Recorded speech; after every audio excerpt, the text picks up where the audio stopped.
Aha, look at that. Instantly I can see where the ball was at the beginning, the midpoint, and now where I'm at here.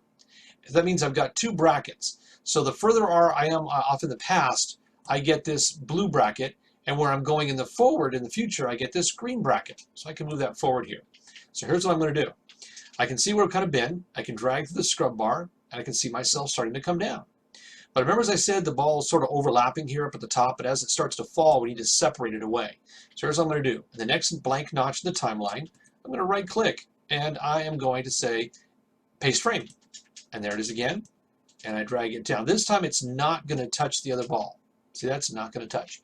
Then I'll go again, right click and paste frame, and I drag that one down, and it comes even further away. But that's about as far as we can go, because now what's happened is that we've reached the point where we're about to hit the ground, and now we need to go back and we need to get our middle size ball. Okay, so here's what we're going to do. I'm going to click back on this first ball layer, click off to the side to deselect everything, then I click just the one that I want. Okay, then I right click and I say copy. Then I go back to the next blank notch in the timeline, right click, and I say insert blank keyframe. That's where I want to put it. Then I right click on the stage and I say paste in place. There it is, and I can drag it and bring it here. Now, just before the ball hits, we want to create the sense of anticipation and speed. And so we want to show the idea that the illusion that the ball is speeding up.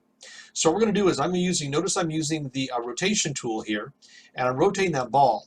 And I'm not going to let it touch the ground, but I'm just going to keep it right close to that other one, but it doesn't touch the other ball, but I haven't quite touched the ground. That's going to give a sense of speed by elongating it. It's going to give a kind of a blurred look to it. Now, on the bottom layer, the next one here, I need to go back and get my first keyframe again. That's the one where I used the super extreme squash. So I go back to the beginning, click off to the side, and I grab my extreme squash. I'm going to right click again, and I'm going to copy him. And then I go to the next blank notch in the timeline, right click, and insert a blank keyframe. Now I have to go onto the stage, right click, and paste. So I have to copy and paste it. So paste, I'll put a paste in the center this time. And I'll move this right to the bottom. And that's it, boom, it sits right there at the base. That's it, it's not getting any flatter. So if I drag this up and back, well, there's that ball coming in, boom, boom. It's going to squash right down and land right on that ground. Now, once it's landed, I need to get it to go back up again over the other side. So let's go ahead and do this. I'm going to go ahead now, and from this point on, now I'm going to go back into using the regular circles. Okay, I'm not going to use this extreme squash. As a matter of fact, this is the only time I will use this extreme squash, because this is the point at which the ball is hitting the ground with the greatest speed when it's first coming into the screen or the stage at this point. Afterwards, we'll use just the slightly squashed ball. I'll show you. So now for the next keyframe here. I'm going to go ahead now and I'm going to go ahead and use the regular ball again. So what I can do now to make my life simple is I'm going to go back and select this keyframe where the ball was right here. And I'm just going to right click on it and say copy frame. Then I'm going to go to the next blank notch in the timeline, and I'm going to say right click and paste frame. So because I already had that instance of the ball on the art stage, why go back to the very first frame and copy the original one again? I don't need to. They're back there. They're just archived. Now what I'm going to do is take this one, which is that copy, and I'll move it just a little bit above the bounce scene right here, like it's just coming out of that bounce. Okay. Now I'm going to do the same thing again here. I'm going to right click and say insert keyframe again. That puts another copy of it, and this time I move it up a little bit, and it's just up a little higher, right? Like it's almost like it's going to leave that space. And then I'm going to right click and say insert keyframe again. This time move it over. This time it's slowing down because we're going into that arc. So now the ball is going to overlap a little bit. Now it's going to overlap. Oh, let's do overlap here by about a quarter of the way, a third of the way. And then I'm going to right click and say insert keyframe again. And this time I'm going to have it overlap about half the way. Right, move it up here and keep it on that line. So it's making that arc. Now you notice too, I'm running out of space, so I need to use the space bar and move this over. So I'm going to hold the space bar and then left click my mouse and drag this over and readjust myself. Okay. Now I'm going to go ahead and continue on. So I've got the ball here at the midpoint on the first full arc.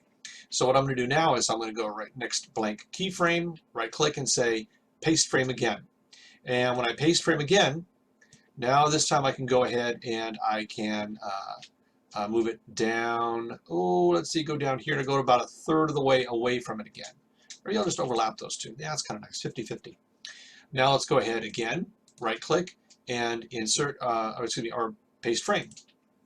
And so now I'm bringing it again. This time I'm gonna let it go almost off of it. See that right there? It's almost dropping off of it. And then right click again, paste frame. And now it's just about leaving it. It's not quite touching it, but now we're near the bottom or this last bounce here where we're hitting the ground again. So now what I need to do is I need to go back in my timeline here and go look for that keyframe that has the ball on the ground, or the one that's just about to hit. And this one right here. This is the one that's just about to hit. So I'm going to copy that frame. So right click and I'm going to go ahead and say copy frame. Go to the next notch in my timeline and right click and paste frame. So now I'm going to take a copy of that and I'm going to rotate it, because remember now I don't use that full squash one, but this one, which is that slight squash, that becomes the one that is my squashy one now, and this one. Now as I come out of that, that squash again, now I'm going to go back to my regular circle ball again. So I go back a frame, and this one right here, I'm going to right click and I'm going to say copy frame, and now I go to the end of the sequence here in black and right click and say paste frame. And that puts that back up here again as it's leaving the artboard. So I'm going to let it overlap a little bit like this. And then I'm going to go again, right click and paste frame. Then drag it up a little further up like this. Right, so it's going up into that bounce. And then I'll probably have one more just as a hair bit showing. And we'll go ahead and go paste frame. And this time I'll just have a little bit of it showing right there, just a tiny bit, and that's it right there. Now for the end of the movie, I want nothing happening. Right? See that ball's coming in and we see it dropping? Look at that as I slide back and forth. We can see that ball.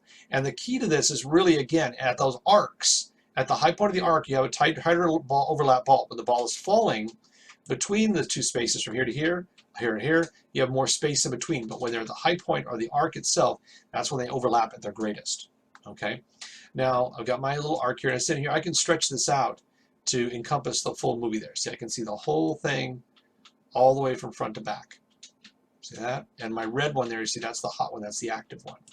Now let's go ahead, I'm going to test this. Now we know that the little box, the little button right here, the circle, the triangle is my test movie. So I'm going to click that, ball bounce, plays for 2 seconds, then this goes in and boom, boom, and drops right out. The end. And then it repeats.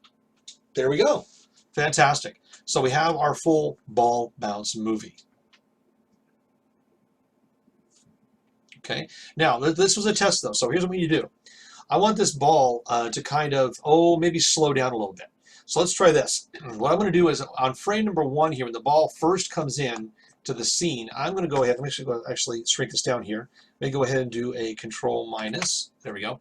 Is that on frame number 1 here, I'm going to actually extend this frame out. I'm going to animate that on 2. So it slows a little bit. So I'm going to hit F5 once. You see how it extended that keyframe out once? And the next frame, I'll do that one too at F5 once also. And that extends that out. So you got it there. But then when it hits the ground all the way at the extreme bounce level right here, I'm going to extend that out F5 once also. Okay? When it goes up here to the extreme arc, at the extreme high point of the arc here, for this frame, I'm going to hit F5. Next frame, F5.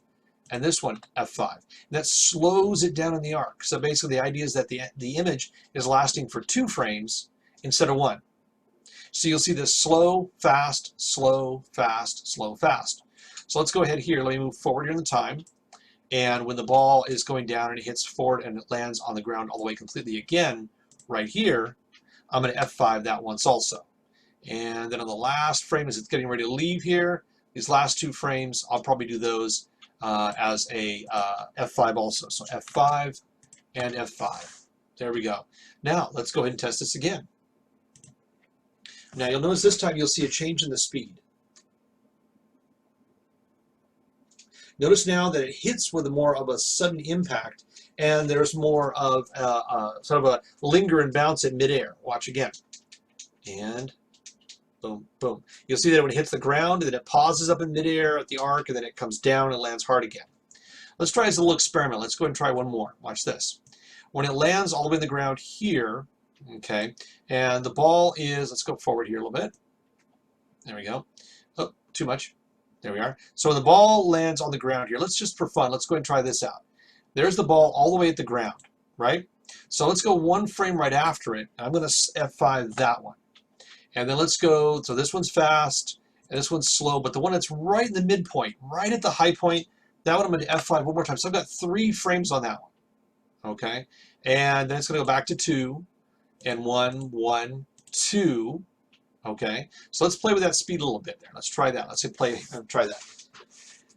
That's one of the things that we can do as the editors of the animation, is that we can play with the speed. Ah, do you see how that ball, the rhythm of it changed? That when we add a little more slowness to as the ball is fighting gravity coming back off the ground again, it's slower a little bit. Down, boom. You see that? You see it, feel it slow down right in that area. So let's go ahead here and close this up. And so again, if I play that, is that the ball is going fairly fast. Ah, going too quickly here. It goes fast here, it kind of falls, and then when you get from, there we go.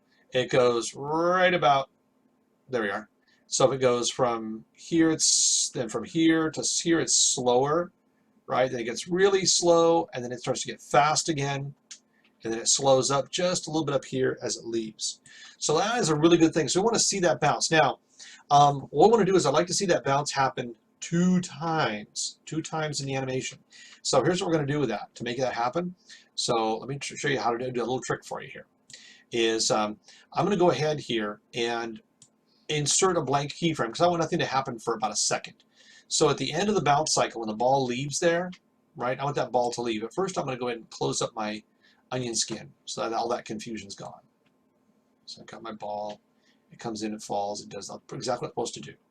But now at the end here, I want that ball to fall again. So what I'm going to do is I'm going to go ahead and, again, right here at the end here, right-click, and I'm going to say Insert a blank keyframe. And then I want that blank keyframe to last for about a second. Okay, so go right here, and then F5 that once. And you'll notice that, so basically nothing happens in that time frame. But now what I want to do is I want to go and copy and paste that sequence of frames that happened earlier in the animation. And I want to copy and paste them so they start right again right here.